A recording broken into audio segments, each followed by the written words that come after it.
हरतालिका तीज व्रत की कथा। एक बार भगवान शिव ने पार्वती जी को उनके पूर्व जन्म का स्मरण कराने के उद्देश्य से इस व्रत के महात्म्य की कथा कही थी।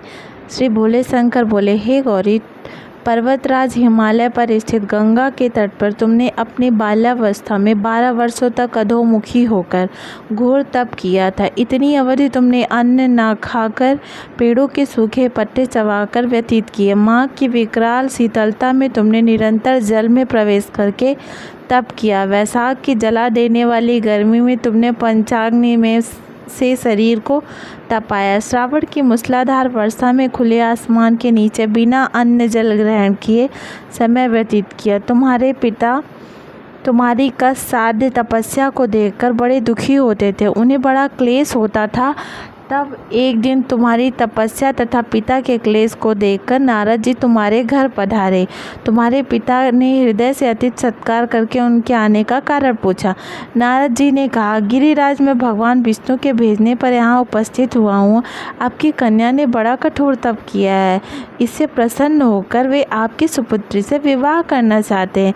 इस संदर्भ में आपकी राय जानना चाहता हूँ। नारद जी की बात सुनकर गिरिराज गद हो उठे। उनके तो जैसे सारे क्लेश ही दूर हो गए। प्रसन्नचित्त होकर वो बोले, श्रीमान, यदि स्वयं विष्णु मेरी कन्या का वरण करना चाहते हैं तो भला मुझे क्या आपत्ति हो सकती है।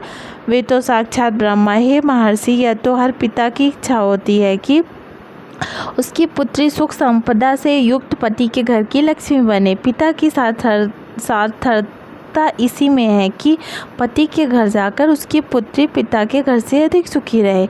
तुम्हारे पिता की स्वीकृति पाकर नारद जी विष्णु के पास गए और उनसे तुम्हारे ब्याह के निश्चित होने का समाचार सुनाया। मगर इस विवाह संबंधी की बात जब तुम्हारे कान में पड़ी तो तुम्हारे दुख का ठिकाना न रहा।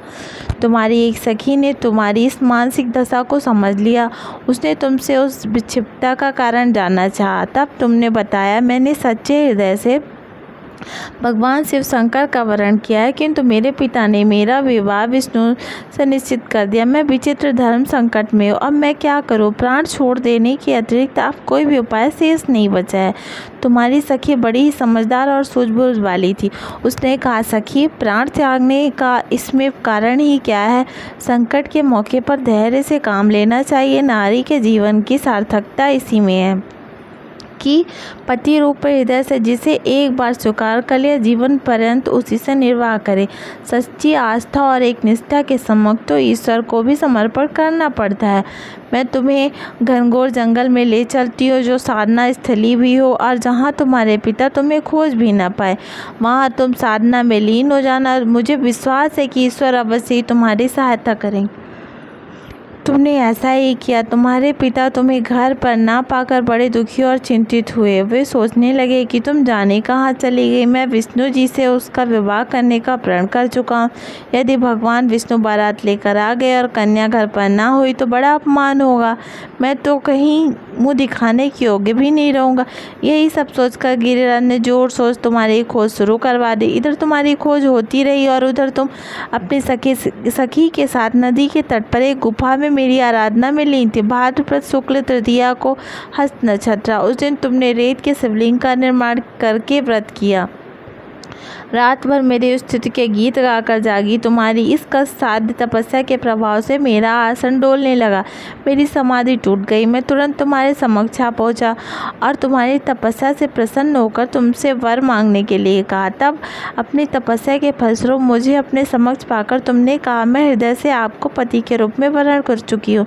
यदि आप सचमुच मेरी तपस्या से प्रसन्न होकर आप यहाँ पधारे हैं तो मुझे अपनी अर्धांगिनी के रूप में स्वीकार कर लीजिए। तब मैं तथास्तु कहकर कैलाश पर्वत लौट आया। प्रातः होते ही तुमने पूजा की समस्त सामग्री को नदी में प्रवाहित करके अपनी सहेली सहित व्रत का पारण किया।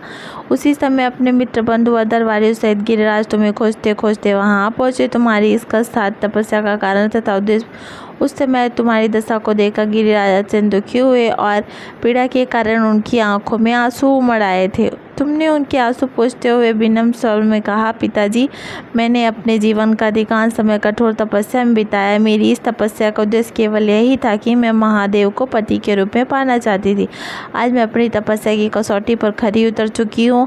आप क्योंकि विष्णु जी से मेरा विवाह करने का निर्णय ले चुके थे, इसलिए मैं अपने आराध्य की खोज में घर छोड़कर चली आई। अब मैं आपके साथ इसी शर्त पर घर जाऊंगी कि आप मेरा विवाह विष्णु जी से न करके महादेव जी से करेंगे।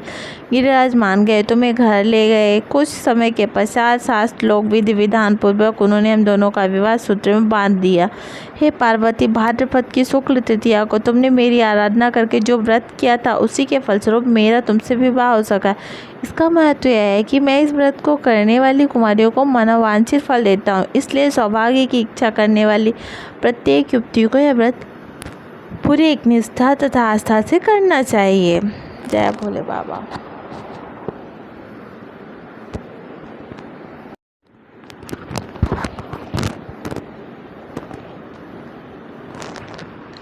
हरतालिका तीज व्रत की कथा।